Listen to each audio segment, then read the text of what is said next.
আসসালামু আলাইকুম। রুহিস মম কিচেনে আপনাদের স্বাগত। চলে এলাম দারুণ ক্রিসপি চিকেন ফ্রাইয়ের রেসিপি নিয়ে। ঘরে থাকা সাধারণ উপকরণ দিয়ে আমি আমার চিকেন ফ্রাই তৈরি করেছি, যাতে আপনারা সহজে আপনাদের বাড়িতে তৈরি করে নিতে পারেন।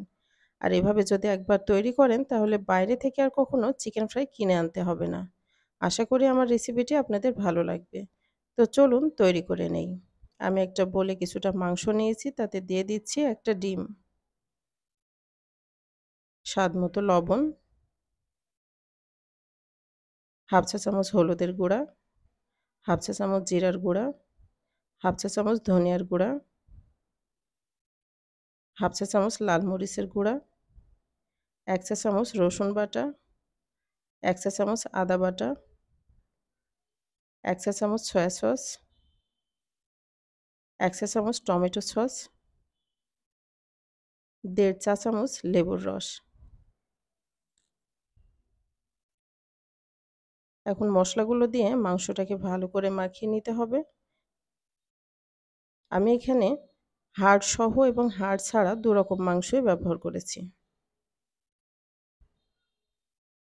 আমি মেরিনেট করে আধা ঘন্টার জন্য রেস্টে রেখে দিব। একটা বোলে নিয়ে নিচ্ছি আমি ৩ কাপ ময়দা,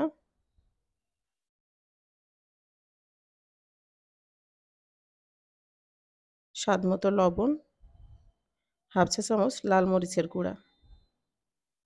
সবগুলো উপকরণ একসাথে মাখিয়ে নিচ্ছি। একটা সাইডে রেখে দিচ্ছি। একটা বোলে কিছুটা পানি নিয়েছি, তাতে দিয়ে দিচ্ছি কয়েকটা আইস কিউব।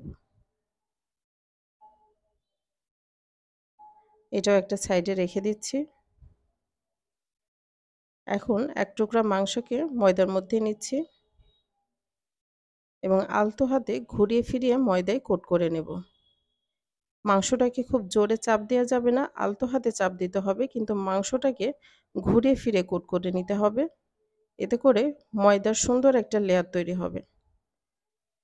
এখন মাংসটাকে একটা ছাঁকনায় নিচ্ছি, তারপর পানির মধ্যে দিয়ে দিচ্ছি।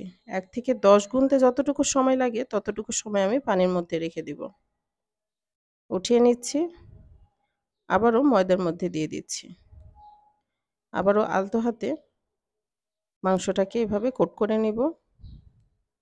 অবশ্যই মনে রাখবেন ঘুরিয়ে ফিরে করতে হবে, তাহলে ময়দার সুন্দর একটা লেয়ার তৈরি হবে। এখন আলগা ময়দাগুলোকে আমি ঝেড়ে নিচ্ছি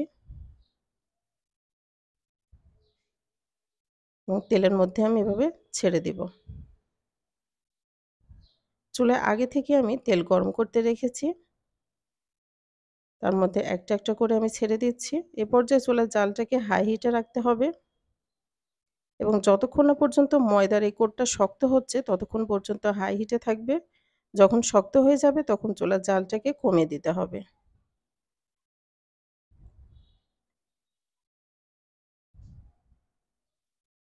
এরপর উল্টে পাল্টে ভেজে নিতে হবে। এভাবে যদি প্রথমে হাই হিটে থাকে এবং পরে যদি জালটাকে কমিয়ে দেন, তাহলে এর গায়েটা উপরটা থাকবে ক্রিস্পি এবং ভিতরটা থাকবে সফট।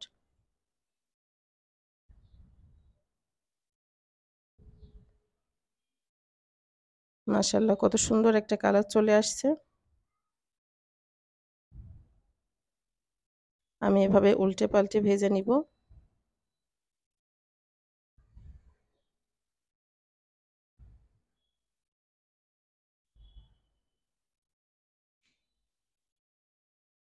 আমি এখন চিকেন ফ্রাইগুলোকে উঠিয়ে নিব। দেখতেই পাচ্ছেন কতটা সুন্দর হয়েছে আমার চিকেন ফ্রাইগুলো। প্রত্যেকটা চিকেন ফ্রাই হয়েছে অসাধারণ।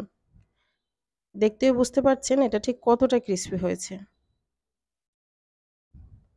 দেখলেন তো কত সহজে তৈরি করে নেওয়া যায় দারুণ স্বাদের চিকেন ফ্রাই। আর এর জন্য অন্য কিছু লাগে না, ঘরোয়া মশলায় কিন্তু তৈরি করে নিতে পারবেন। আমার রেসিপিটি ভালো লাগলে অবশ্যই সাবস্ক্রাইব করবেন আর একটা লাইক, কমেন্ট, শেয়ার করতে ভুলবেন না। আমার পরবর্তী রেসিপি দেখার আমন্ত্রণ জানিয়ে আজকে এখানেই শেষ করছি। অনেক অনেক ভালো থাকবেন সবাই। ধন্যবাদ।